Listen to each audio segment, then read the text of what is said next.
بسم اللہ الرحمن الرحیم ان الحمد للہ والصلاة والسلام علی رسول اللہ وعلی آلہ واصحابہ وذریاتہ اما بعد۔ سب سے پہلے میں آپ تمام مرد و خواتین کو الہدیٰ انٹرنیشنل میں خوش آمدید کہتا ہوں۔ الحمدللہ آپ جس مقصد کے تحت آج یہاں پہ آئے ہیں، اللہ تعالیٰ آپ کے اس مقصد کو، آپ کے اس سفر کو اور آپ کے حج کو قبول و منظور فرمائیں۔ اس تقریب کا آغاز ہم نے تلاوت قرآن پاک سے کیا۔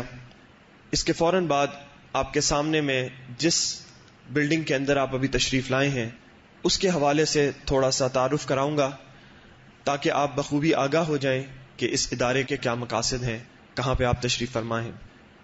الہدیٰ انٹرنیشنل ایک ویلفیئر فاؤنڈیشن ہے جس کا مقصد لوگوں تک اور اس میں خاص طور پہ خواتین میں دین کی تعلیم کو عام کرنا ہے۔ اس ضمن میں الہدیٰ انٹرنیشنل مختلف پروگرام کو ترتیب دے کے رکھتا ہے جس کے اندر قرآن پاک کا مکمل ترجمہ، تفسیر اور پھر اس سے ریلیٹڈ جو بھی سبجیکٹس ہیں وہ پڑھائے جاتے ہیں۔ الحمدللہ اس وقت الہدیٰ کے آپ ہیڈ آفس میں تشریف فرما ہیں اور اس کے ساتھ ساتھ پاکستان کے کئی شہر اور نہ صرف پاکستان میں بلکہ پاکستان سے باہر بہت سارے ممالک کے اندر الہدیٰ کا کام بخوبی چل رہا ہے۔ اس کے ساتھ ساتھ مردوں کے کورسز، بچوں کے کورسز بھی کرائے جاتے ہیں جس میں قرآن فہمی، دین کی سمجھ کے لیے چھوٹے دورانیہ سے لے کر جن کو شارٹ کورسز کہا جاتا ہے، طویل دورانیہ کے کورسز جو کہ 2 سے 2.5 سال پہ محیط ہوتے ہیں، ان کو کرایا جاتا ہے۔ الہدیٰ پڑھائی کے شعبے کے ساتھ ساتھ ویلفیئر کے بہت سارے کاموں کے اندر سرگرم عمل ہے، جس کے اندر نیچرل کلیمٹیز جس میں فلڈز، ارتھ کوئکس، اس کے اندر ہمارے مرد و خواتین الحمدللہ پیش ہوتے ہیں اور ہماری کوشش یہ ہوتی ہے کہ لوگ جو ہمارے بھائی بہن اس مشکل حال میں اس وقت موجود ہیں ان کی جس حد تک ممکن ہو مدد کی جا سکے۔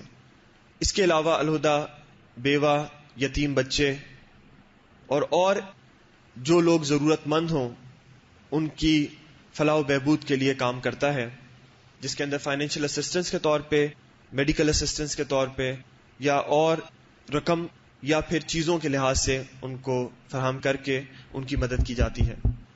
ویلفیئر پروگرامز کے ساتھ ساتھ ایک ہمارا بہت بڑا شعبہ ابلاغ عامہ کا ہے جس کے اندر لوگوں کو دین کا جو صحیح پیغام ہے پہنچانے کے لیے کوشش کی جاتی ہے۔ اس میں نہ صرف ٹی وی چینل پہ، ریڈیوز پہ، SMS، mobile phone services, IVR service, web site, mailing list اور مختلف طریقے استعمال کیے جاتے ہیں تاکہ لوگوں کے اندر دین کا جو صحیح پیغام ہے وہ پہنچایا جا سکے۔ اس کے ساتھ ساتھ الہدیٰ نے کچھ ہی عرصے پہلے سے ایک سکول بھی شروع کیا ہے جس کا مقصد نہ صرف بڑے بلکہ جو بچے ہیں ان کو بھی دین کا صحیح پیغام کم سنی کے اندر جو ہے وہ دے دیا جائے تاکہ بچے جب انشاءاللہ العزیز بڑے ہوں تو وہ دین کے صحیح پیغام کو نہ صرف اپنی زندگیوں میں لا سکیں بلکہ آگے دوسرے لوگوں تک بھی پہنچا سکیں۔ آج کے اس پروگرام کا اصل مقصد یہ ہے کہ آپ حضرات جو ایک بہت ہی مبارک سفر پہ تشریف لے جا رہے ہیں اس سفر کے لیے اپنے آپ کو تیار کرنا بہت ضروری ہے، اور اس تیاری کے اندر نہ صرف ذہنی تیاری ضروری ہے، اسپرچولی آپ کو تیار ہونا ہے، بلکہ فزیکلی بھی آپ نے اس کی تیاری کرنی ہے، کیونکہ یہ وہ سفر ہے جو شاید ہم میں سے بہت سارے لوگ اپنی زندگیوں میں صرف ایک ہی دفعہ کر پاتے ہیں۔ اسی حوالے سے آج کا انشاءاللہ پروگرام کچھ اس طریقے سے ہوگا کہ سب سے پہلے ہم یہ دیکھیں گے کہ حج کا طریقہ کیا ہے، کس طریقے سے نبی کریم صلی اللہ علیہ وسلم نے حج کے جو ارکان تھے ان کو ادا کیا، وہ انشاءاللہ پریزنٹیشن کی صورت میں ڈاکٹر محمد ادریس زبیر صاحب آپ کو ایکسپلین کریں گے، اور پھر مناسک دیکھنے کے بعد انشاءاللہ العزیز آپ کے کوئی اگر سوالات ہوں گے تو اس کے بارے میں بات چیت کی جائے گی، اور ساتھ ساتھ کچھ پریکٹیکل ٹپس ایسی دی جائیں گی جن سے انشاءاللہ العزیز آپ کا یہ سفر اور آسان ہو سکے گا۔ یہ سفر جو ہے یہ اصل میں دعاؤں کا سفر ہے، آپ نے اس کے اندر زیادہ سے زیادہ دعائیں مانگنی ہے تاکہ اللہ تعالیٰ نہ صرف آپ کی ان دعاؤں کو قبول کریں بلکہ ان دعاؤں کی برکت سے آپ کے اس سفر کو، آپ کی جو عبادت آپ کرنے جا رہے ہیں اس کو بھی قبول کریں، اور اپنے اہل و عیال کے لیے، اپنے ملک کے لیے، اس مسلمان امت کے لیے کثرت سے آپ دعا مانگیے گا۔ بے انتہا دعائیں نبی کریم صلی اللہ علیہ وسلم کی سنت سے اور قرآن کے اندر اللہ تعالیٰ نے بیان کر دی ہیں جو کہ آپ کے سفر کا انشاءاللہ حصہ ہوں گی۔ وہ دعائیں آپ کوئی بھی سفر کی یا جو دعاؤں کی کتاب ہے وہ لے لیجئے. یہاں پر بھی الہدا کے پیچھے اگر آپ جائیں گے تو یہاں پہ ایک اسٹال سا لگا ہوا ہے, اس کے اندر بہت ساری دعائیں کی کتابیں موجود ہیں. قرآنی مسنون دعاؤں کے نام سے ہے, ایاک نستعین کے نام سے ہے. وہ آپ کے سفر کا حصہ ہونی چاہیے. آپ اس کو اپنی پاکٹ کے اندر یا آپ کے پاس اگر وہ پاؤچ آپ نے پہنا ہوا ہے احرام کے اوپر, اس کے اندر اس کو ڈال کے رکھیں تاکہ جب موقع ملے ان کو نکالیں, ان دعاؤں کو پڑھنا شروع ہو جائیں. بلکہ یہ دعائیں جو ہیں, جیسے میں نے آپ سے شروع میں ذکر کیا تھا کہ الہدا کی ایک سروس بھی موجود ہے جو اس پہ آن لائن سنی جا سکتی ہیں. تو اس کے اوپر 8040 ہے جس پہ ایک پورٹل ہے, تو یہاں سے سنی جا سکتی ہیں یہ دعائیں. السلام علیکم. الہدا IVR پورٹل میں خوش آمدید. حج اور ذوالحج کے متعلق سننے کے لیے 1 دبائیے. قرآن سیکشن کے لیے 2. عشرہ ذوالحج کی اہمیت اور فضیلت کے بارے میں جاننے کے لیے 1 دبائیے.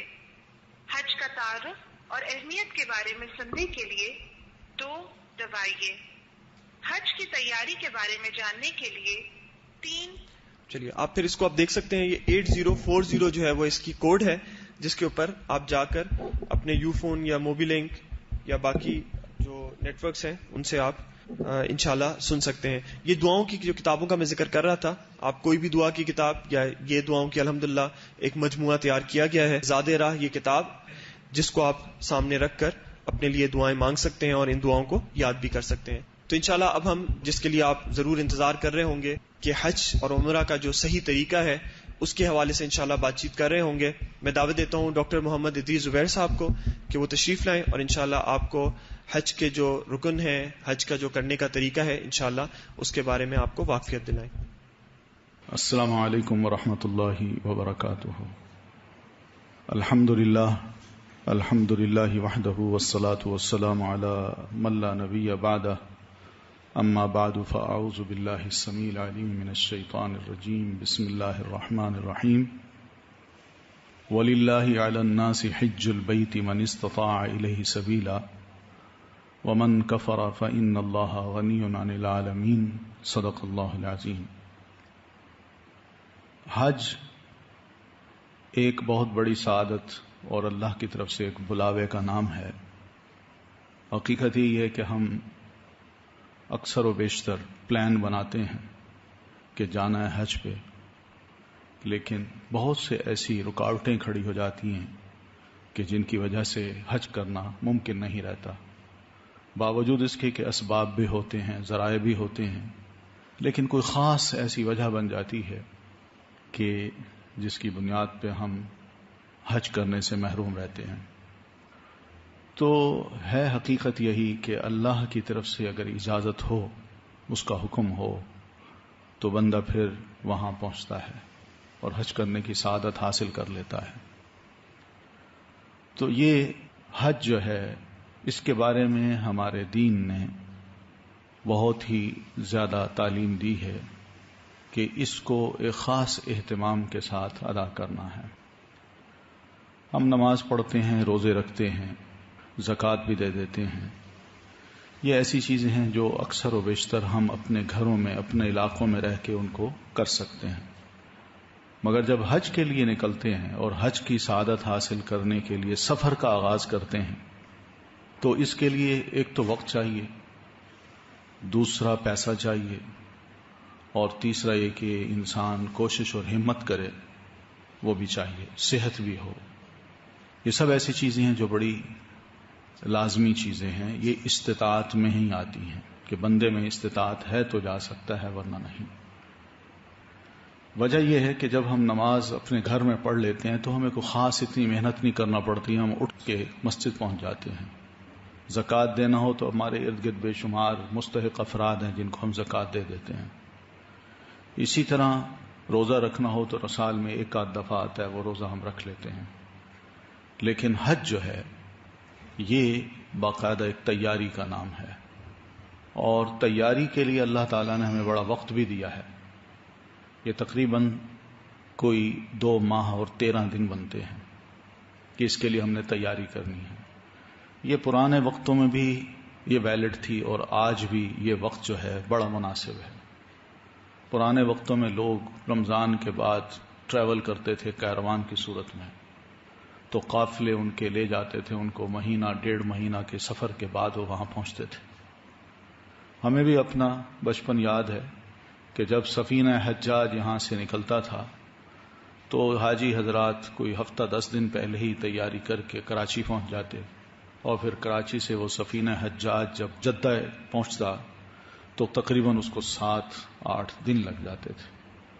تو الحمدللہ آج بھی وسائل بڑے تیزی سے آگے بڑھ گئے ہیں، لیکن پھر بھی وقت چاہیے اس کے لیے، اور وقت یہ کہ انسان تیاری کرے، اور تیاری کے لیے گھر میں جو باقی کام رہتے ہوں، بیوی ہے، بچے ہیں، والدین ہیں، ان کا خیال کون کرے گا، ان کی ذمہ داریاں بانٹنی ہیں، پھر اخراجات ہیں، ان کا بھی بندوبست کرنا ہے۔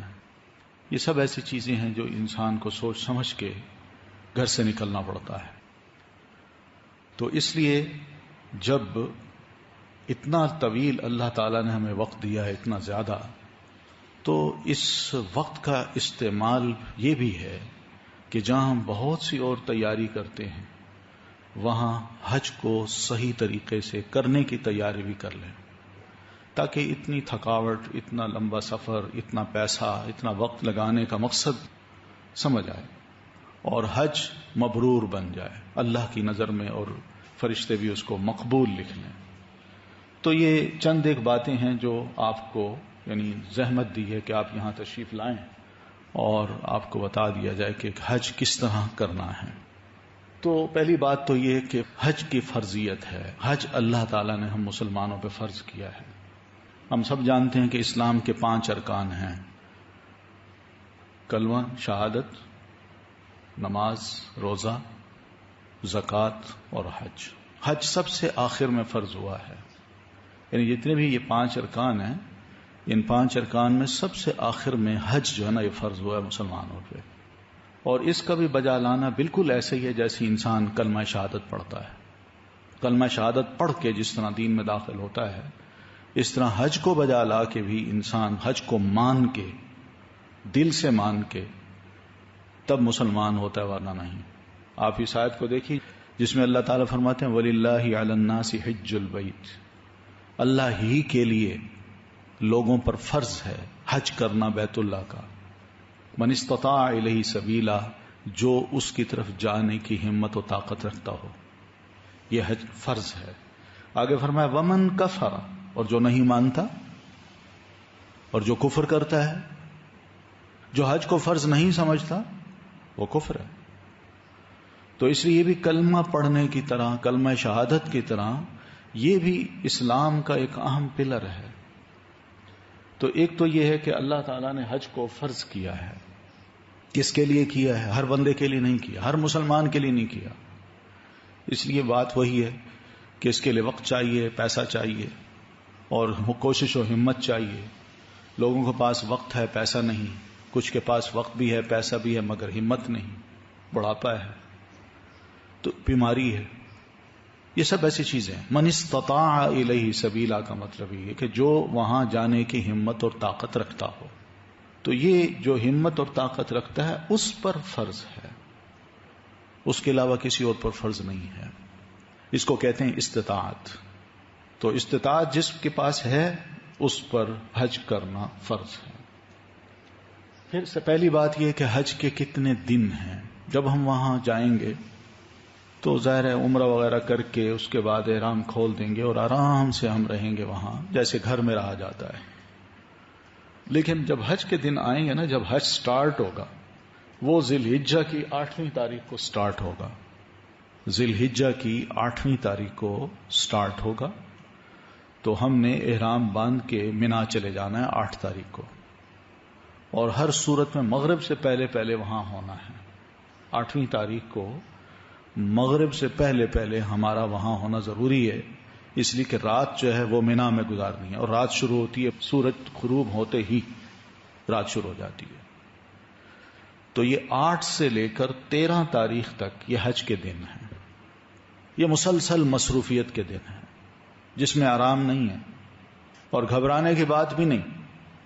یعنی یہ کیا ہوگا، نہ بستر ہے، نہ روم ہے، نہ ٹھنڈ ہے، اور احرام باندھے ہوئے ہیں اور اسی میں مسلسل 5 دن 6 دن گزارنا یہ بڑی مشکل کام ہے.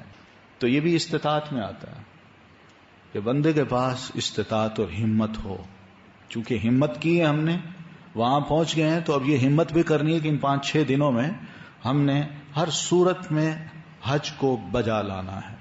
اس لیے قرآن مجید میں اللہ تعالیٰ فرماتے ہیں وَأَتِمُّ الْحَجَّ وَالْعُمْرَةَ لِلَّهِ، حج اور عمرے کو اللہ ہی کے لیے پورا کرنا ہے. پورا کرنے کا مطلب یہ کہ درمیان میں چھوڑنا نہیں ہے. اب سٹارٹ کی ہے تو پورا کرنا ہے اس کو. تکلیف آتی ہے، بخار ہوتا ہے تو اس کو برداشت کیجیے، تھکاوٹ بھوک پیاس آتی ہے تو بھی برداشت کیجیے، لیکن اتموا کرنا ہے. احرام جب باندھ لیا تو پھر اس کو پورا کرنا. احرام سے پہلے اگر طبیعت بالفرض اتنی خراب ہو گئی کہ آدمی کو ہوش نہیں ہے اور کچھ بھی نہیں کر سکتا، تو ظاہر ہے جب ہوش ہوگی تو چیز فرض ہوگی نا. جب آدمی بے ہوش ہو اور اس کا ذہن جسم کام نہ کر سکتا ہو تو ایسے لوگوں پر احرام سے پہلے حج ساقط ہو جاتا ہے. لیکن جب احرام باندھ لیا اور اس کے بعد خدا نخواستہ طبیعت خراب ہو گئی ہے تو حج کو پورا کرنا ہے. تو یہ ہے اتموا کا مطلب کہ حج کو تم نے پورا کرنا ہے. تو یہ 8 9 10 11 12 13 یہ تواریخ ہیں جو ٹوٹل 5 یا 6 دن ہیں. بس ان 6 دنوں میں ایک بڑی زبردست ایکسرسائز ہے، مشق ہے اور دوڑ ہے، بھاگم دوڑ ہے، کہیں سکون نہیں ہے. یعنی انسان یہ سوچے کہ چلے میں وہاں پہنچ جاؤں جلدی، تھوڑا سا لیٹ جاؤں، نہیں. وہ جلدی پہنچنے کا آج کل وقت ہی نہیں ہے، چاہے آپ اپنی گاڑی میں کیوں نہ ہو. بلکہ گاڑیوں والے بیچارے تھک جاتے ہیں گاڑی میں بیٹھ کے، اور پیدل جو ہمت والے نوجوان ہیں وہ پہلے ہی پہنچ جاتے ہیں وہاں. تو یہ چیز ہے. تو ان دنوں میں ذرا تھوڑی سی ہمت کرنی ہے، اپنے ایمان کو جگانا ہے، اللہ کی ذات پر اور اللہ کے اس حکم پر اپنے آپ کو تیار رکھنا ہے کہ ہاں یہ کام ہر صورت میں ہم نے کرنا ہے، اور اچھے جذبے کے ساتھ. اور یہ بھی یاد رکھیے کہ یہ جو کچھ ہم ایکسرسائز کریں گے اللہ تعالیٰ کو یہ ادائیں اتنی پسند ہیں جس کا ہم تصور ہی نہیں کر سکتے. یعنی رب کے نزدیک تو یہ بندے دیوانے ہیں. کیا ہے ان کو، یہ کس حالت میں یہاں آ گئے ہیں، سب کچھ چھوڑ چھاڑ کے میرے حکم کو مانتے ہوئے اور یہ جانتے ہوئے کہ اللہ نے یہ فرض عائد کیے تو میں نے یہ بجا لانا ہے. اور مسکینی کی حالت ہے، یعنی ایک چادر اوپر اور ایک نیچے، بڑا چھوٹا بادشاہ فقیر سب برابر ہیں، یہاں ایک ہی سطح پر سب آ گئے ہیں. تو یہ دیوانگی جو ہے نا یہ اللہ تعالیٰ کو بڑی پسند ہے. اور جب انسان اللہ کا حکم کو بجا لاتے ہوئے ذرا تنگ ہو اور مشکلات سے گزرے تو یقین مانیے کہ اس کی مشکل، اس کی تنگی اور اس کے جسم کی یہ حالت، چاہے اس کے بال جو ہے نا وہ غبار آلود ہوں، پسینہ نکلا ہوا ہو، جسم سے بدبو آ رہی ہو، یعنی حج کے دوران جو گرمی، سخت گرمی ہوتی ہے، یعنی انسان بالکل ایسا ہو رہا ہوتا ہے جو ہوش نہیں ہے اس کو. اللہ کو یہ ادا بڑی پسند ہے. حدیث میں آتا ہے نبی صلی اللہ علیہ وسلم فرماتے ہیں کہ روزے دار جب روزہ رکھتا ہے نا اور عصر کے بعد اس کے منہ سے جب بدبو آتی ہے، معدہ خالی ہونے کے بعد اس کے منہ سے جو بدبو آ رہی ہوتی ہے وہ اللہ تعالیٰ کو کستوری کی خوشبو سے بھی زیادہ اچھی لگتی ہے. اس کی وجہ کیا ہے کہ بندہ اپنے آپ کو بھوکا پیاسا رکھ کے اللہ کا حکم مان کے گزار رہا ہے، اور اب یہ اس کی نوبت آ گئی ہے کہ اس کا معدہ بالکل خالی ہے اور اس کے منہ سے بدبو آ رہی ہے. لوگ شاید کراہت محسوس کر رہے ہیں مگر اللہ کو یہ پسند ہے. اللہ تعالیٰ اس لیے دیکھ رہے ہیں کہ یہ بندہ اپنے آپ کو بڑی مشکل سے گزار کے، بھوکا پیاسا رکھ کے، خواہشات پہ کنٹرول کر کے یہ گزار رہا ہے اپنے آپ کو، اس لیے مجھے یہ پسند ہے. بینی یہی حالت جو بندے کی ہے کہ جس میں انسان یعنی صرف اس نے کپڑے پہنے ہیں، پسینہ ہے اور پھر تھکاوٹ ہے، پھر اس کے ساتھ ساتھ اور بھی یعنی انسان کی اپنی عجیب سی حالت ہے، غبار آلود اس کا چہرہ ہے. یہ سب ادائیں اللہ کو بڑی پسند ہیں اور بہت اللہ فخر محسوس کرتا ہے فرشتوں پہ. ان کو کہتا ہے کہ دیکھو یہ میرے بندے، یہ کتنی دور دور سے آئے ہیں، جن کے بال بکھرے ہوئے ہیں، غبار آلود ان کا چہرہ ہے. اور پھر اللہ تعالیٰ فرشتوں سے پوچھتے ہیں یہ کیوں آئے ہیں یہاں، حالانکہ اللہ تعالیٰ کو پتہ ہے.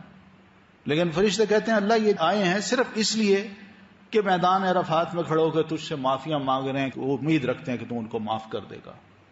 تو اللہ تعالیٰ فرماتے ہیں فرشتوں تم گواہ رہو، یہ جتنے بھی لوگ یہاں آئے ہیں میں نے ان سب کے گناہ معاف کر دیے۔ تو یہ جو حج کے ریچولز ادا کرتے کرتے آخر میں جب ہم جا کے نا میدان عرفات میں پہنچتے ہیں، اس کو کہا گیا الحج عرفہ۔ حج اصل میں وقوف عرفات کا نام ہے۔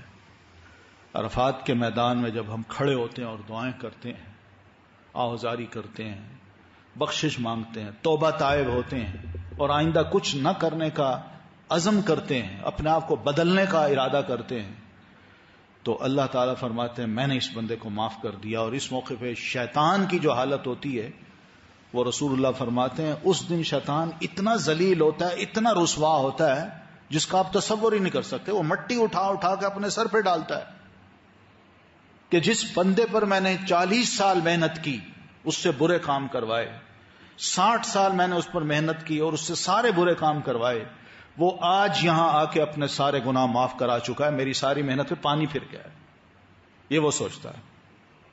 تو اس لیے یہ بہت بڑی سعادت کی بات ہے۔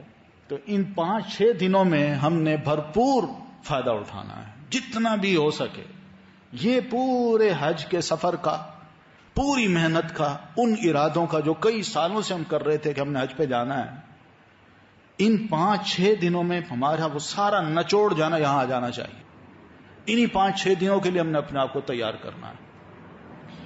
یہ جو 5-6 دن ہیں انشاءاللہ اس کے بارے میں ہم بات کریں گے، لیکن یہ بھی یاد رکھیے حج کے مہینے جو ہیں وہ قرآن مجید میں اللہ تعالیٰ نے بتایا کہ مجھے امید ہے الحج اشہر معلومات، ہر مسلمان کو حج کے مہینے معلوم ہیں، یہ قرآن مجید میں اللہ تعالیٰ نے فرمایا۔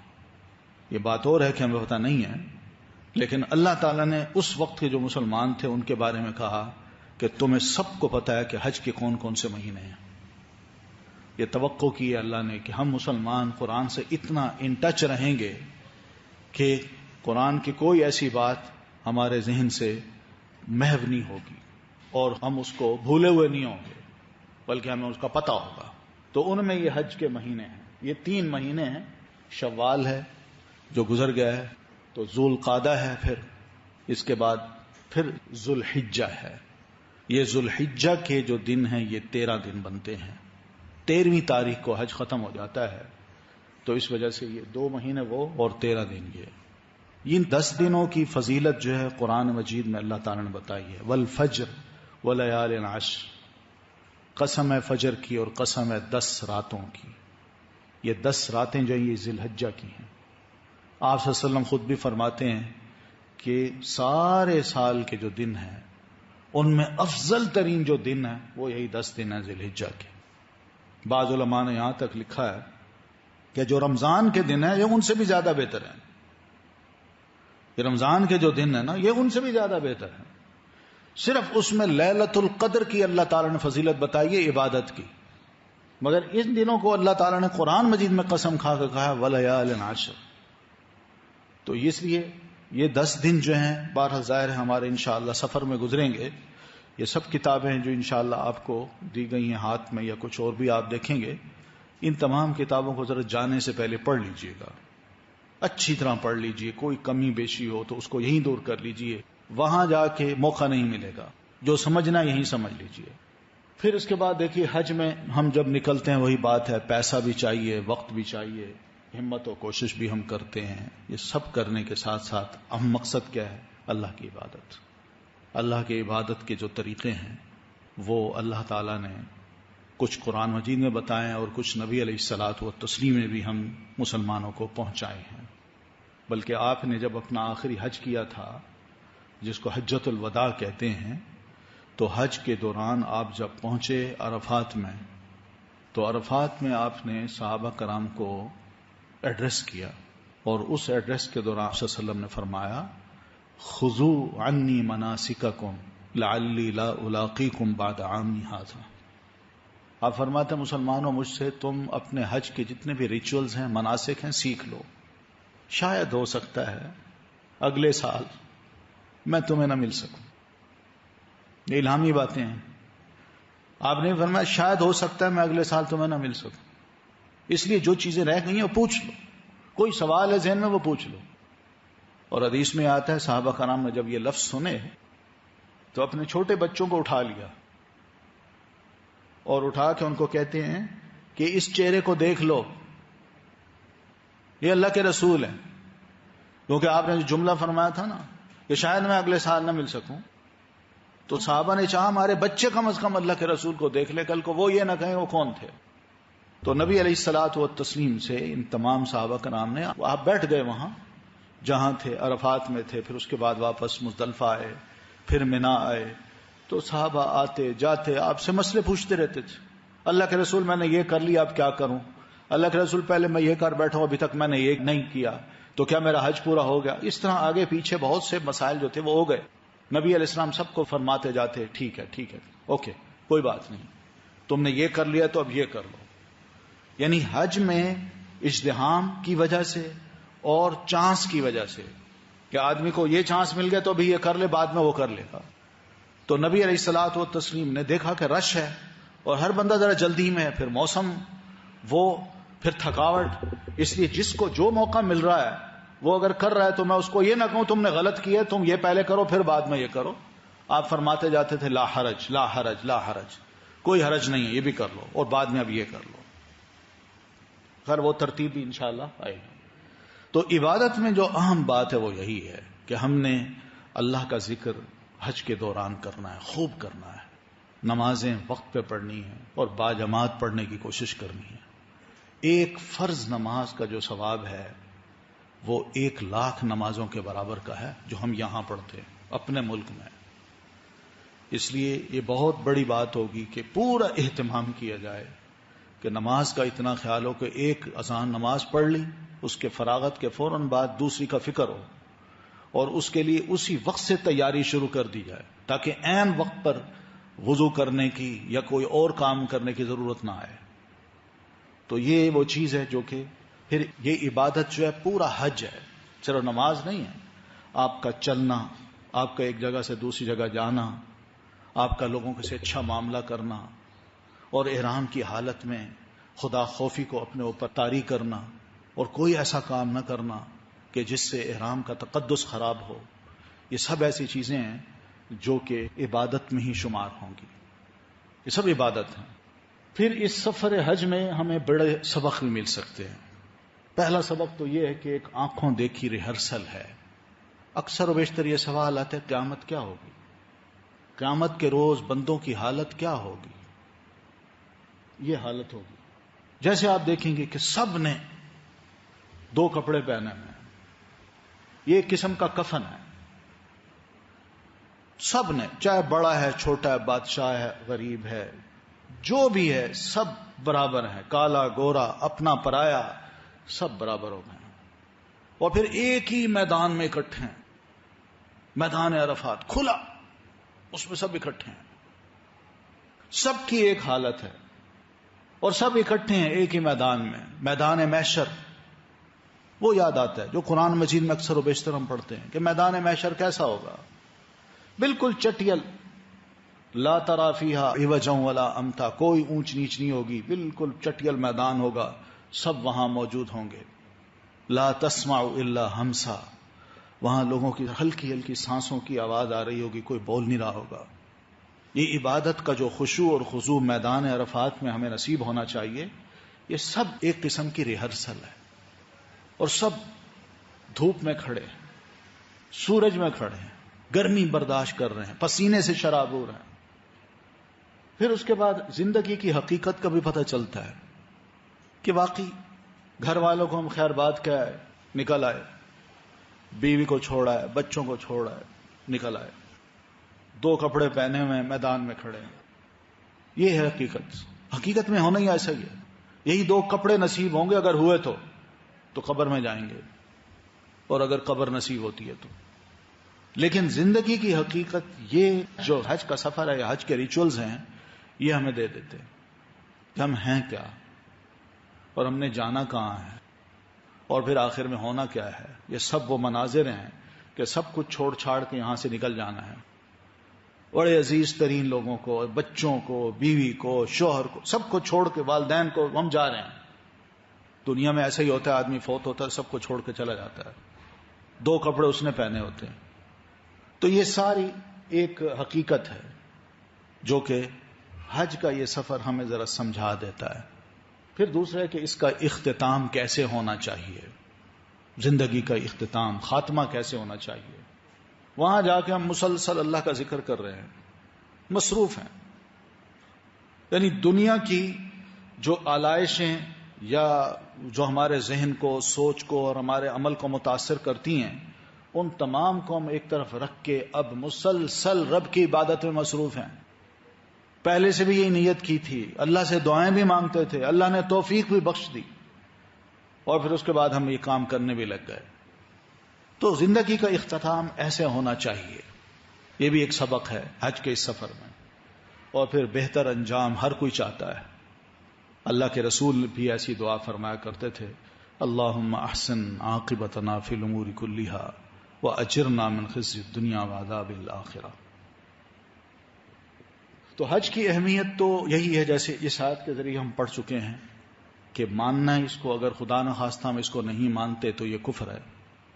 ایک اور حدیث میں آپ فرماتے ہیں، جس بندے کے پاس استطاعت ہو، ہمت ہو، وسائل ہوں، ذرائع ہوں، صحت ہو، کر سکتا ہو اور نہیں کرتا، تو اللہ کو پھر کوئی پرواہ نہیں کہ وہ یہودی ہو کے مرے یا عیسائی ہو کے مرے. یہ نبی علیہ السلام کی حدیث ہے. مطلب کون سی چیز ہے جو اس کو روکتی ہے؟ کیوں نہیں کرتا؟ اس فرض کو کیوں نہیں ادا کرتا؟ اس سلسلے میں نبی علیہ السلام کا یہ ارشاد بھی بہت اچھا ہے، جو مسند احمد، ایک حدیث کی کتاب ہے امام احمد بن حنبل کی، اس میں موجود ہے. آپ فرماتے ہیں حج جلد از جلد کر لیا کرو، کیونکہ تم میں کوئی نہیں جانتا کہ کل اس کے ساتھ کیا ہو جائے. حقیقت ہے. یعنی آج اللہ نے صحت دے رکھی ہے، میں اپنی جاتا اگلے سال جاؤں گا. اکثر و بیشتر ہمارا حال یہی ہے، اور جی بہت سے مسائل ہیں، میں پہلے ان کو حل کر لوں پھر جاؤں گا. اب آپ حج کریں گے، آپ کو اندازہ ہوگا کہ یقین مانیے کہ حج جوان آدمی کا ان حالات میں بھی، جو آج کل الحمدللہ سہولیات ہیں، وہاں جوان آدمی کی بھی ہائے نکل جاتی ہے کہ اتنا مشکل. مثلا ایمان کی ذرا تھوڑی سی ہمت ہو، طاقت ہو، ایمان بڑا مضبوط ہو، تو یہ سارے ریچولز کچھ بھی نہیں لگتے. آدمی سب کچھ خوشی سے برداشت کرتا ہے. لیکن اس میں بات وہی ہے، ہمت کی بات ہے، وہ چاہیے ہمیں. تو کل کیا ہو جائے وہ بات کی بات ہے. جو آج اللہ نے موقع دیا ہے ہم اس سے فائدہ اٹھا لیں. یہ نبی علیہ الصلوۃ والتسلیم کے ارشاد کا مطلب ہے. تو اب اس حج میں ہماری اللہ تعالیٰ تربیت بھی کرتے ہیں، ہمیں اچھا انسان بنانے کی کوشش کرتے ہیں. ہم کیا کچھ کریں؟ پہلی بات تو یہ سمجھائی کہ وَأَتِمُّ الْحَجَّ وَالْعُمْرَةَ لِلَّهِ. حج جب کرو تو نیت اچھی رکھنا، اللہ ہی کے لیے کرنا ہے حج. سننے کے لیے نہیں کہ لوگ مجھے حاجی کریں، یا میں اپنے نام کے ساتھ حاجی لکھ دوں، الحاج لکھ دوں، یا میں نکلوں تو لوگ مجھے خوب ہار پہنائیں اور میں واپس آؤں تو پھر بھی استقبال بڑا زبردست ہو. نہیں، یہ پھر ساری نیکی کا کام دنیا کے لیے ہو جاتا ہے. نیکی ہمیشہ خاموشی سے کی جاتی ہے اور چھپا کے کی جاتی ہے. یہ بندے اور اللہ کے درمیان اس کا معاملہ ہوتا ہے. لوگوں کو بیچ میں نہ لائیے، کسی کو نہ لائیے. صدق دل سے، سچے دل کے ساتھ کہ واقعی اللہ تیرے لیے ہی میں کر رہا ہوں. یہ مطلب ہے للہ کا، صرف اللہ کے لیے، کسی کے لیے نہیں. نیت اچھی ہو بس. اور جب اس للہ کی بات آ جاتی ہے تو پھر سارے سفر میں للہیت نظر آتی ہے. انسان ہر وقت اللہ کی تعلیمات کو ملحوظ رکھتا ہے. تو یہ دونوں کام، حج ہو یا عمرہ ہو، دونوں کام صرف اللہ ہی کے لیے کرنے ہیں، کسی اور کے لیے نہیں کرنا ہے. تو یہ بہت ہی اہم چیز ہے، خالص اللہ کے لیے ہو، اس میں کسی اور کی ملاوٹ نہ ہو. یہ ڈیمانڈ ہے، سب سے اہم ڈیمانڈ اللہ تعالیٰ کی یہی ہے، کسی شے کی ملاوٹ نہ ہو، صرف میرے لیے بس. پھر آگے فرمایا فمن فرض فیہن الحج فلا رفث ولا فسوق ولا جدال فی الحج. جب انسان یہ سوچ لیتا ہے کہ میں نے اب حج کرنا ہے اور اپنے اوپر فرض کر لیتا ہے، فرض کرنے کا مطلب یہ ہے کہ جب وہ نہا کے احرام باندھ لیتا ہے اور احرام باندھتے کہتا ہے لبیک اللہم لبیک، مولا میں حاضر ہو رہا ہوں، بس جو ہی اس نے یہ لفظ کہا اب اس پر حج فرض ہو گیا. وہی بات ہے، اتمو، پورا کرنا ہے، اب درمیان میں نہیں چھوڑنا. اب حج فرض ہو گیا. احرام کی حالت میں بندہ اپنے اوپر حج کو اس نے فرض کر لیا ہے. اب اس فرض کو اس نے کس طرح ادا کرنا ہے؟ کچھ باتیں ہیں. اس کے ساتھ اس کے دوست احباب بھی ہیں، انجانے لوگ بھی ہیں اس کے آگے پیچھے، سفر میں اس کے ساتھ گاڑی میں کوئی اور بیٹھا ہوا ہے، پھر اس طرح بیوی ہے. تو یہ چند ایک چیزیں ہیں جو خاص امتحان کے لیے اللہ تعالیٰ نے ہمیں یہ دے رکھی ہوتی ہیں کہ تم اپنے اس ہمسائے کے ساتھ جو تمہارے ساتھ سیٹ پہ بیٹھا ہے، کوئی بوڑھا بزرگ ہے، غریب ہے، کالا ہے، گورا ہے، جیسا بھی ہے، تم اس کے ساتھ کیا سلوک کرتے ہو. وہ بے شک اگر بدتمیزی کرتا ہے کرے، لیکن تم کیا کرتے ہو.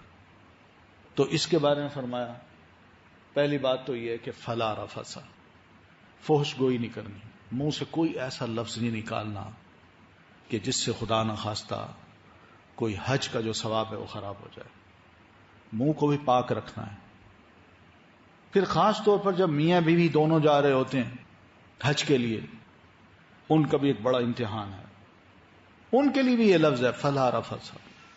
وہ جب دونوں بیٹھے ہیں یعنی احرام کی حالت میں ہوں، دونوں نے اپنے اوپر حج کو فرض کر لیا ہو، تو اب ان پر یہ فرض ہے کہ وہ آپس میں کسی قسم کی شہوانی بات نہ کریں.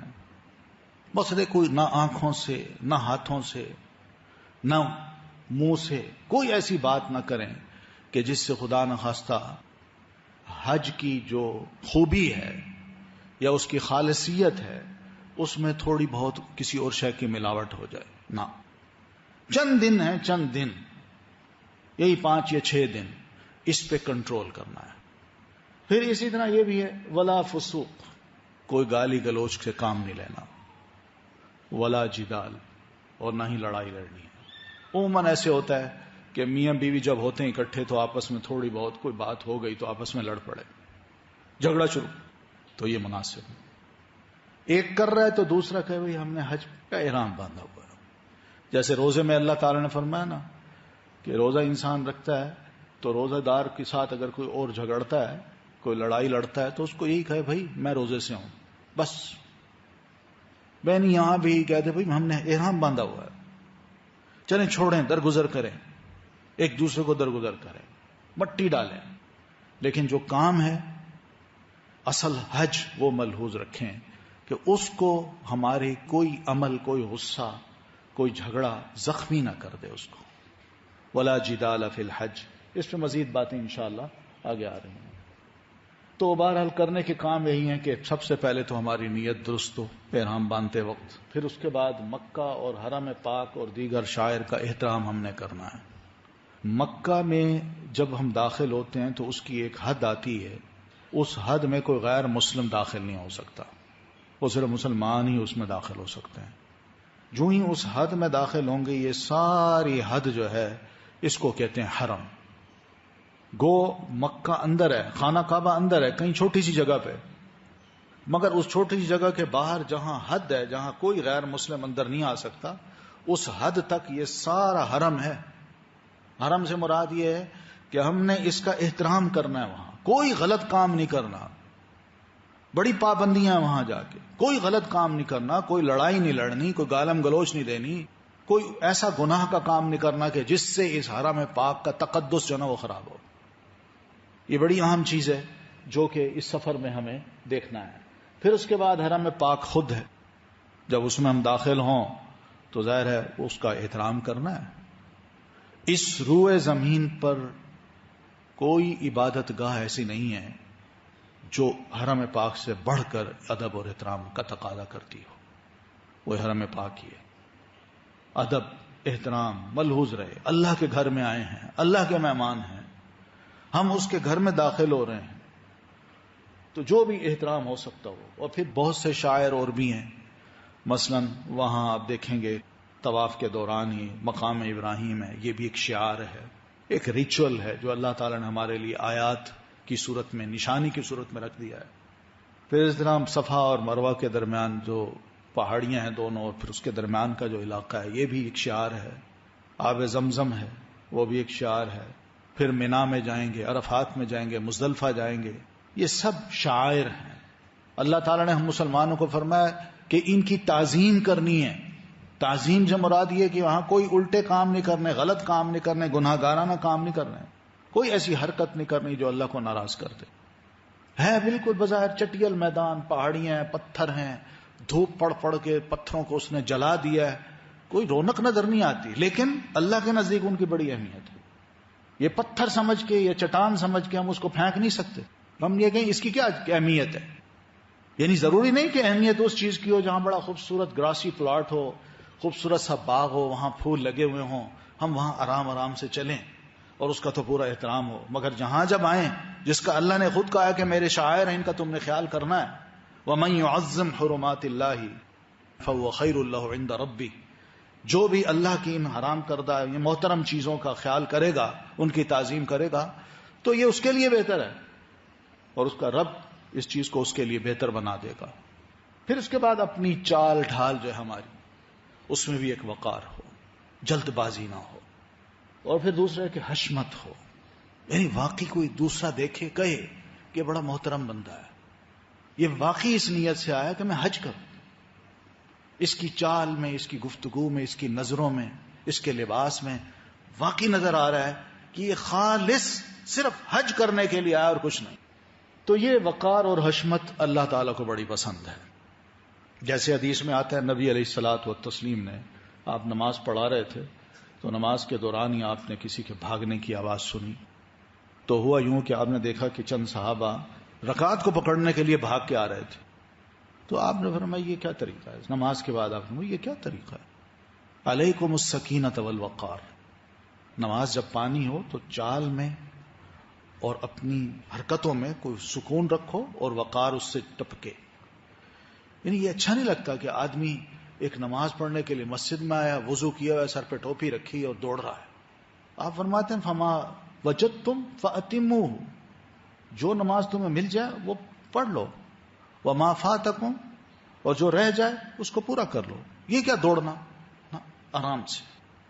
تو بے نہیں، یہ تو نماز ہے، یہ پھر ایک پوری ایک ریہرسل ہے، اور اس میں یہ چیزیں بڑی ضروری ہیں کہ انسان اپنی چال میں، اپنی گفتگو میں وقار اور حشمت کو بالکل ہاتھ سے نہ جانے دے، اور اس میں تقوی بھی ہو، خدا خوفی.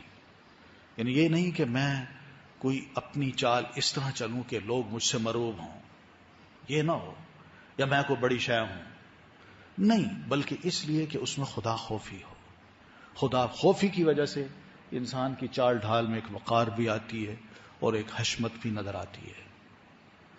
یہ چیز الحمدللہ یعنی ہم مسلمانوں میں ہوتی ہے، لیکن اکثر و بیشتر وہاں حج کے دوران چونکہ دوڑ دھوپ لگی ہوتی ہے، خوب ہر بندہ پریشان ہوتا ہے، ادھر جانا ہے ادھر جانا ہے، تو اس دوڑ دھوپ میں بھی خاص یہ خیال کرنا ہے کہ اپنے اندر یہ تینوں چیزیں موجود ہوں. تو بہرحال یہ ہے کہ میاں بیوی کے لیے بھی خاص ہدایات اللہ تعالیٰ نے دی ہیں. ایک امتحان ہے ان کا، پھر نہ لڑائی کرنی ہے نہ جھگڑا کرنا ہے، وہاں حرم میں پہنچ کے چھوٹی چھوٹی بات پہ ناراض نہیں ہونا، اور پھر نہ ہی شہوانی باتیں کرنی ہیں. یہ میاں بیوی نے آپس میں. خاتون کے بارے میں بتایا کہ خاتون جو شرعی حجاب ہے وہ پہنے، یہ بھی اس کا احرام ہے.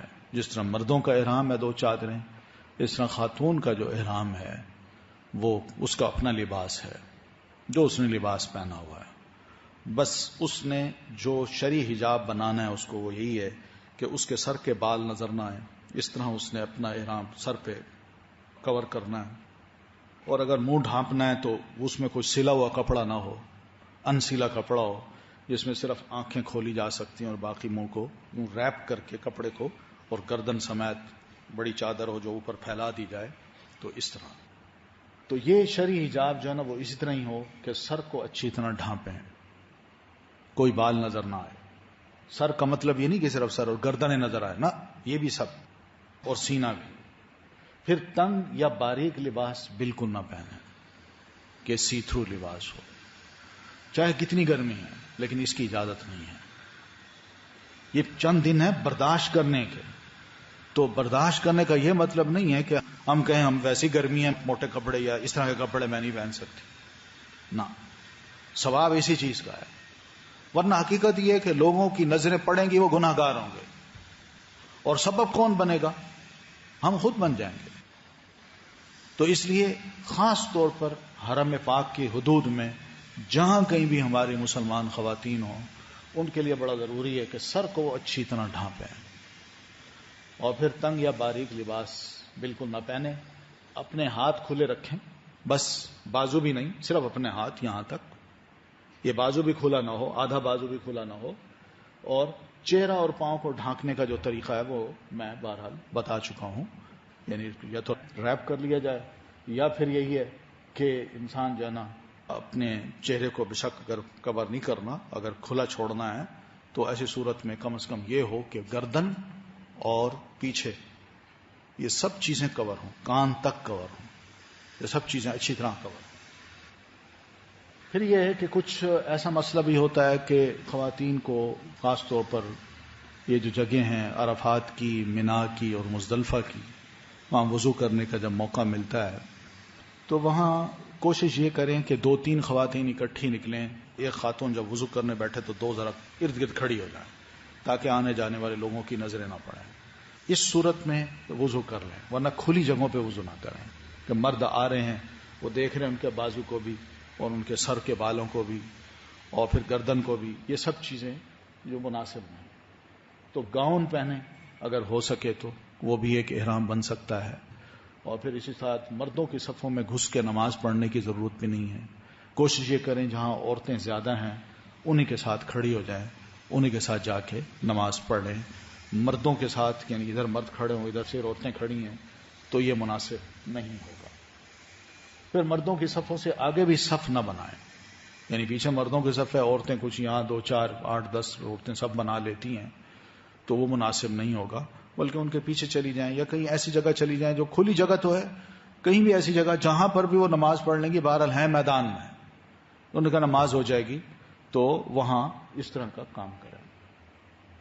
پھر یہ ہے کہ جب ہم یہاں سے گروپ کی صورت میں جاتے ہیں تو یہ بھی تاکید ہے کہ، اور حدیث کی روح سے آپ نے فرمایا کہ اگر تم میں 3 بندے بھی سفر پہ جا رہے ہوں تو وہ اپنا ایک امیر منتخب کر لیں، کسی کو بڑا بنا لیں، تو وہ بڑا جو ہے نا مناسب طریقے سے ان کے ساتھ پورے سفر میں چلے اور وہی بڑا جو کہے ویسے کیا جائے، کیونکہ وہ تجربہ بھی ہوتا ہے، سمجھ بھی ہوتی ہے، اور آپس میں لڑائی جھگڑے بھی کم ہوتے ہیں.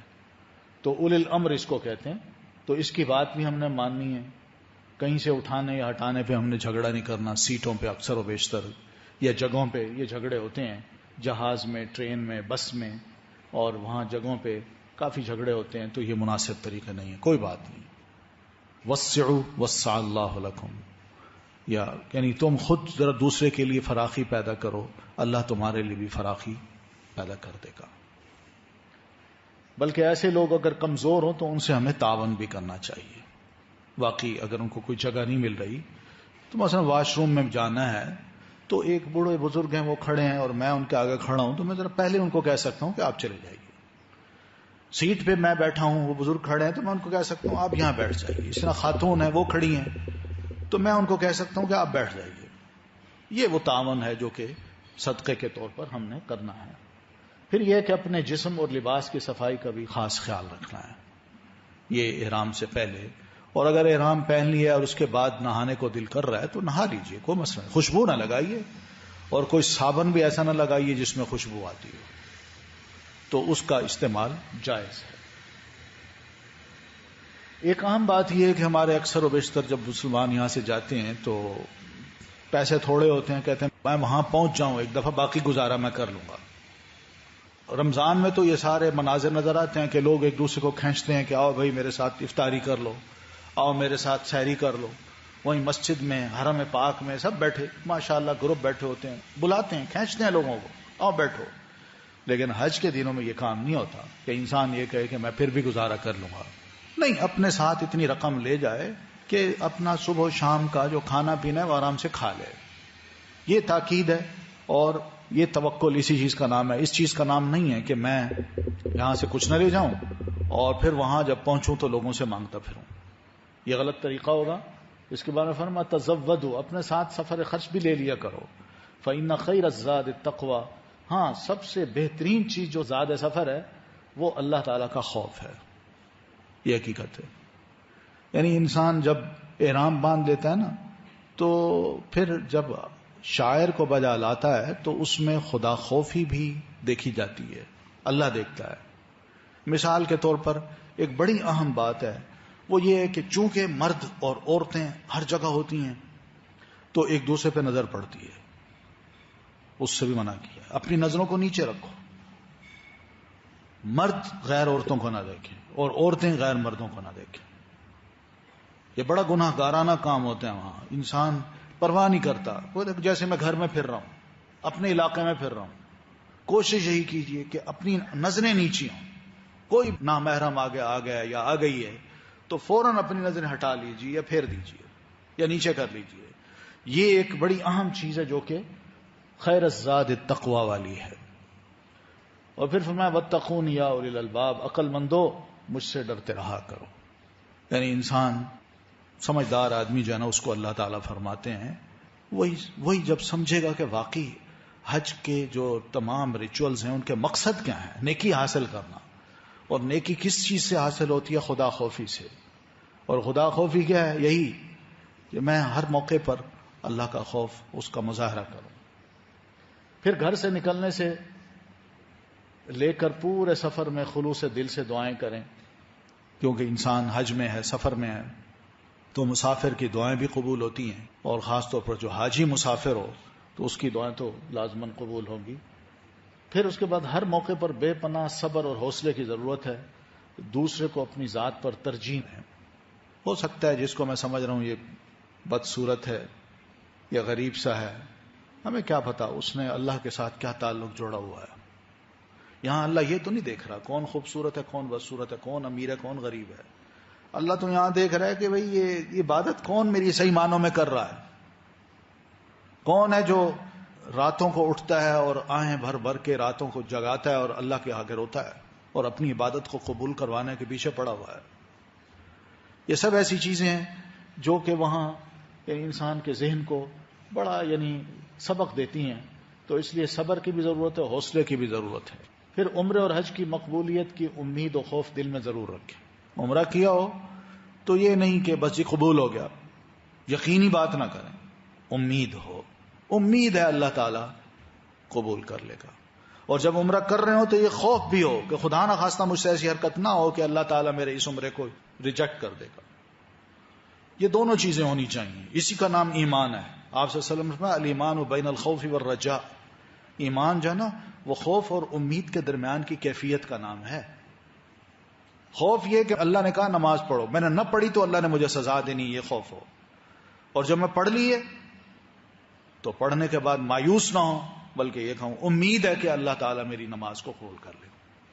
یہی وہ چیز ہے جو ہم ہر نیکی کرتے وقت اس کیفیت سے ضرور گزریں کہ امید بھی ہو اور خوف بھی ہو. اور بار بار یہ دعا کریں ربنا تقبل منا انک انت السمیع العلیم. مولا ہم سے یہ کوشش قبول فرما لے، تو ہی دعاؤں کو سننے والا ہے اور تو ہی دلوں کی نیتوں کو جاننے والا ہے. یہ ضرور دعائیں کریں ایسی. پھر لوگوں کے لیے ہم کشادگی پیدا کریں، دلوں میں بھی، صفوں میں بھی اور بیٹھنے کی جگہ پر بھی. طواف کرتے وقت آخری چکر میں باہر کی طرف نکلتے جائیں تاکہ لوگوں کو تکلیف دیے بغیر. یہ مقصد ہے کہ جو دوسروں کو تکلیفیں دینی ہے نا، جہاں جن جن مراحل پہ آ سکتی ہیں یہ ان کا ذکر ہے. حرم میں بیٹھ کر ادھر ادھر کی باتیں نہ کریں بلکہ اللہ کے ذکر میں تمام وقت گزاریں.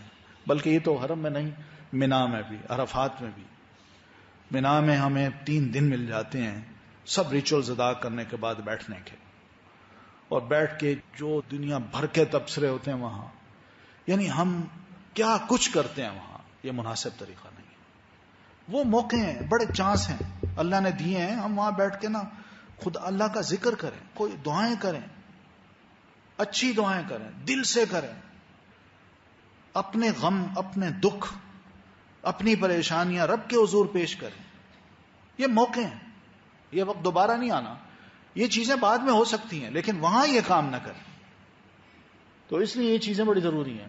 پھر راستوں کے بارے میں بھی نبی کریم صلی اللہ علیہ وسلم کی حدیث ہے جس میں آپ نے لعنت فرمائی ہے کہ آپ راستوں میں نہ کھڑے ہوں نہ ہی بیٹھیں.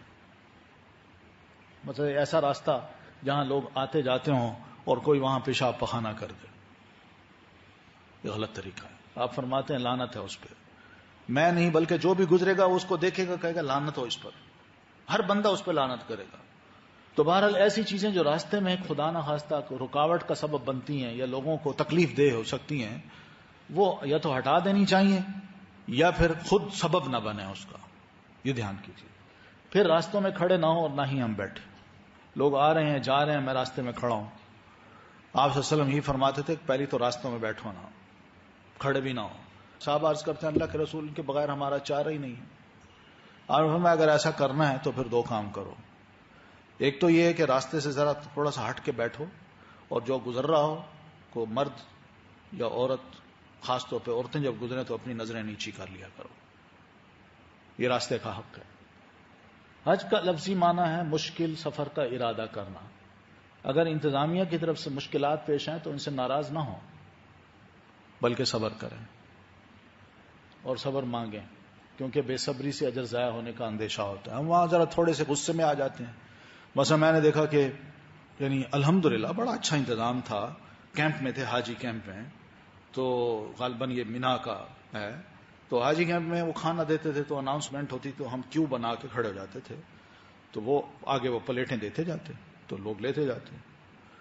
تو اسی طرح مجھ سے آگے ایک صاحب تھے، ان کو جب انہوں نے پلیٹ دی تو پلیٹ میں ذرا یعنی چاول تھے، روح کو اوپر سالن جو تھا اس میں ذرا تھوڑی سی بوٹی تھی. اب جو باقی بچے انہوں نے دے دی، کوئی جان بوجھ کے نہیں کی. انہوں نے وہ پلیٹ لے کے اس کے اوپر دے ماری. وہ چپ، اس نے کچھ نہیں کہا.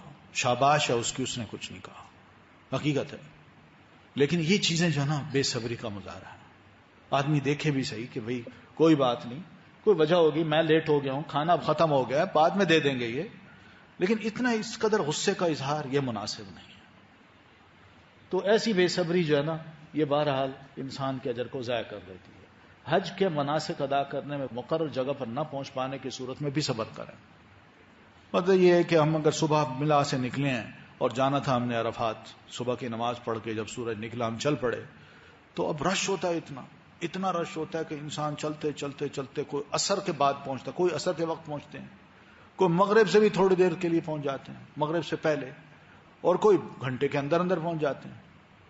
اب جو یعنی اس سارے سفر میں یہ جو تکلیف ہو رہی ہے، کوئی بندہ جان بوجھ کے ڈیلے نہیں کر رہا وہاں پہنچنے میں، بلکہ وجہ یہ راستے تنگ ہیں، سواری میں راستے میں پھنس گئے ہیں. تو یہ سب ایسی چیزیں ہیں جس کو بندہ یہی سمجھے کہ اس کا بھی ثواب ہے. دل کے ارادے تو اللہ جانتا ہے. اور عرفات میں اگر آدھے گھنٹے کا 10 منٹ کا بھی وقوف مل جائے، مغرب سے پہلے پہلے بندہ پہنچ جائے، صرف 10 منٹ پہلے، اور کھڑے ہو کے وقوف کر لے، تب بھی اس کا حج ہو جاتا ہے. اس لیے وہاں ٹائم سپین جو ہے نا وہ ذرا زیادہ ہے. کہیں بھی جہاں بھی جائیں گے تو انشاءاللہ اس میں کوئی نہیں ہے. اگر مقررہ جگہ پر ہم نہ پہنچ پائیں تو بے صبری کا مظاہرہ نہ کریں. انشاءاللہ اللہ تعالی ہماری نیتوں کو جانتا ہے، اور گروپ کے ساتھ رہنا ہی مناسب ہے. یہ بھی ہے، گروپ جو جا رہا ہے، ہم نے حاجیوں کا گروپ بنا ہوتا ہے، اس کے ساتھ ہی رہ جائے تو زیادہ ٹھیک ہے. یہ نہیں کہ یہ بوڑھے ہیں، عورتیں ہیں، میں ذرا ہمت والا ہوں، میں پہلے جا کے کر لیتا ہوں سب کچھ. نہ، یہ بوڑھوں کو بھی ضرورت ہے آپ کی مدد کی. خواتین ہیں، ان کا بھی خیال کرنا ہے اگر اس گروپ میں ہے تو یہ بھی بڑا ثواب ہے. تو ان تمام چیزوں کو بھولنا نہیں ہے. پھر اس طرح نیکی اور بھلائی کے چھوٹے سے چھوٹے موقع کو ہاتھ سے نہ جانے دیں. اپنے ساتھ دعاؤں والے چھوٹے کارڈز یا نماز کے بعد کے مذکور اسکان وغیرہ کے کارڈز لے جائیں، جنہیں آپ گرد و پیش کے لوگوں میں فوقتاً فوقتاً تقسیم بھی کر سکتے ہیں کہ بھئی یہ لے لو، یہ پڑھ لو. ماحول کی صفائی کا بھی ہم نے خاص خیال کرنا ہے. جو چیز کھائیں اس کو بیگ میں ڈالیں، پیک کر کے وہاں بن پڑے ہوئے اس میں ہم ڈال دیں، ایسے پھینک نہ دیں. یہ طریقہ ٹھیک نہیں ہوگا. کھانے پھینک دیتے ہیں لوگ، کاغذ پھینک دیتے ہیں، اور بہت سی چیزیں.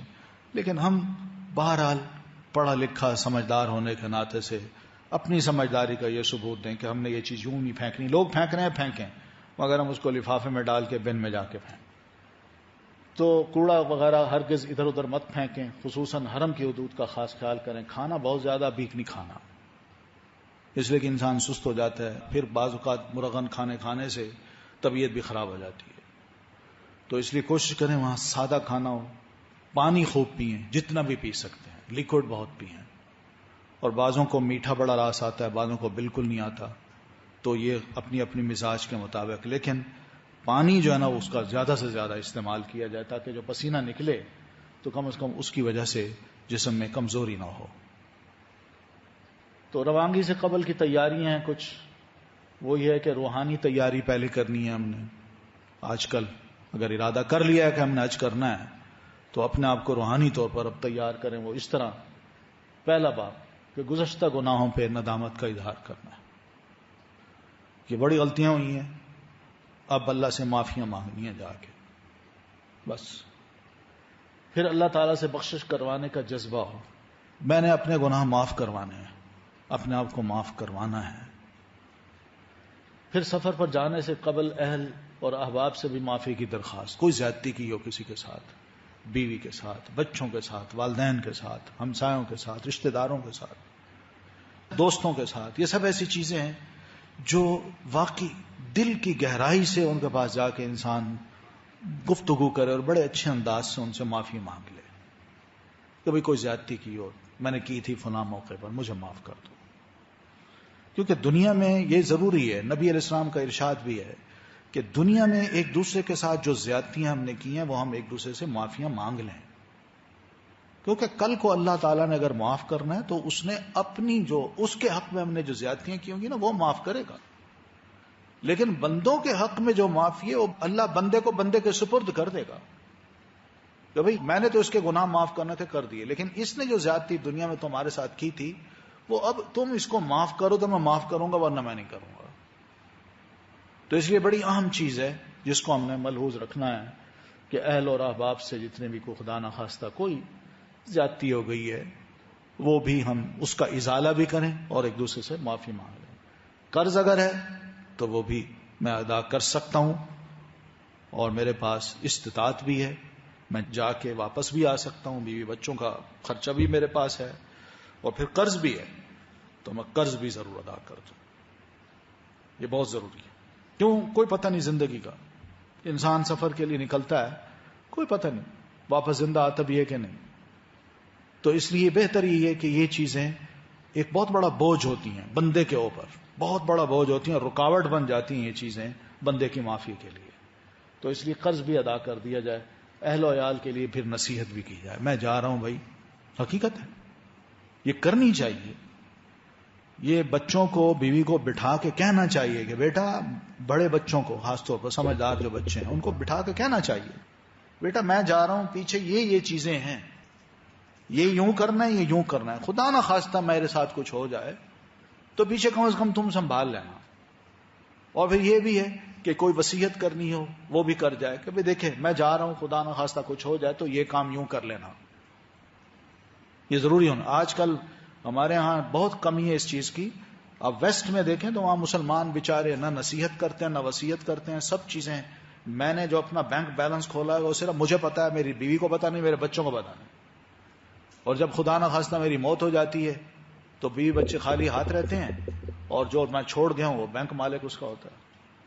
کیا بات ہے, اپنی اولاد ہے, اولاد اور بیوی سے چھپانے کی کیا ضرورت, انسان ان کو بتا دے.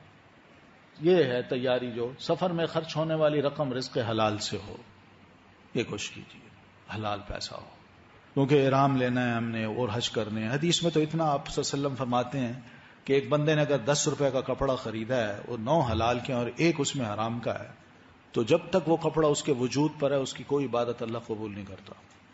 آپ سوچیں نا, تو یہ تو بڑا حج ہے جو ہم کرنے جا رہے ہیں. تو اس کا خاص اہتمام ہو کہ رزق حلال جو ہے اس سے ہم یہ سفر کریں, اور سفر حج کے لیے کوشش کی جائے کہ نیک اور علم رکھنے والے لوگوں کی صحبت اختیار کی جائے. اچھے لوگ آپ کے ساتھ ہوں جو اٹھتے بیٹھتے اللہ کی یاد دلاتے رہیں, اللہ کا ذکر یاد دلاتے رہیں, کچھ سیرت رسول پر روشنی ڈالتے رہیں. آپ کی ضرورت ہے کچھ شرعی مسائل کی, آپ ان سے پوچھتے رہیں. یہ چیزیں ضروری ہیں اس سفر کے لیے. حج و عمرے کے مناسک, دعائیں اور طریقہ کار کے بارے میں پختہ علم حاصل کر لیا جائے. قرآنی مصنوعی دعائیں یہ بھی یاد کر لیں. روانگی سے قبل جسمانی صحت کا بھی خاص خیال کر لیں. میڈیکل چیک اپ کروائیں, اور دوائیں جو ضروری ہیں وہ بھی ہم ساتھ لے جائیں. تو یہ چند ضروری چیزیں ہیں جو ہمارے سفر کے ساتھ رکھنی ہیں. ایک تو یہ ہے کہ فوم کیمپنگ میٹ ہو کہ یہیں بھی ہم جائیں تو اس کو نیچے بچھا کے آرام سے بیٹھ جائیں, کیونکہ وہاں ظاہر ہے مٹی پتھریلی زمین ہے اور پھر گرم بھی ہے, تو کہیں بھی بیٹھنا ہو آپ نہ بیٹھ سکیں تو کم از کم اہلیہ کو خواتین جو آپ کے ساتھ ہیں وہ بھی بیٹھ جائیں, ان کے بیٹھنے کی کوئی جگہ ایسی ہو.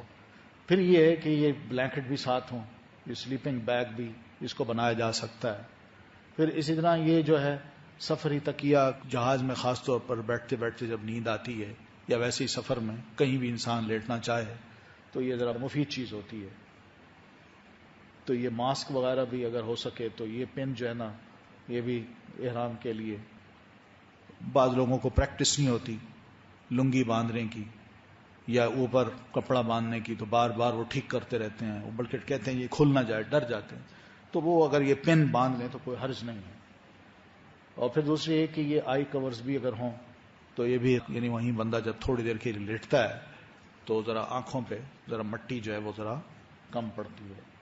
پھر سفر کے دوران، حج کے سفر میں بعض لوگوں کو کانوں کا بڑا سخت درد ہوتا ہے، خاص طور پر جب فلائٹ نیچے آ رہی ہو یا اوپر اٹھ رہی ہو. تو ایسی صورت میں یہ ایئر پلگز ہیں، یہ ساتھ لے لیے جائیں تاکہ سفر میں اگر خدا نخواستہ بچوں کو یا خود کو تکلیف ہو تو یہ بندہ اسی وقت کر لے. پھر یہ طواف اور سعی کے لیے نمبر کاؤنٹ کرنے ہوتے ہیں، کتنا طواف ہو گیا میرا، چوتھا ہے، پانچواں ہے، یا سعی جو کی ہے کون سا چکر ہے. تو اس کے لیے یہ خاص ایک چیز ملتی ہے جس کو کاؤنٹر بیٹس کہتے ہیں. یہ بھی اگر لے لیا جائے، وہاں عام مل جاتی ہیں دکانوں پہ، اور شاید یہاں پہ مل جائیں.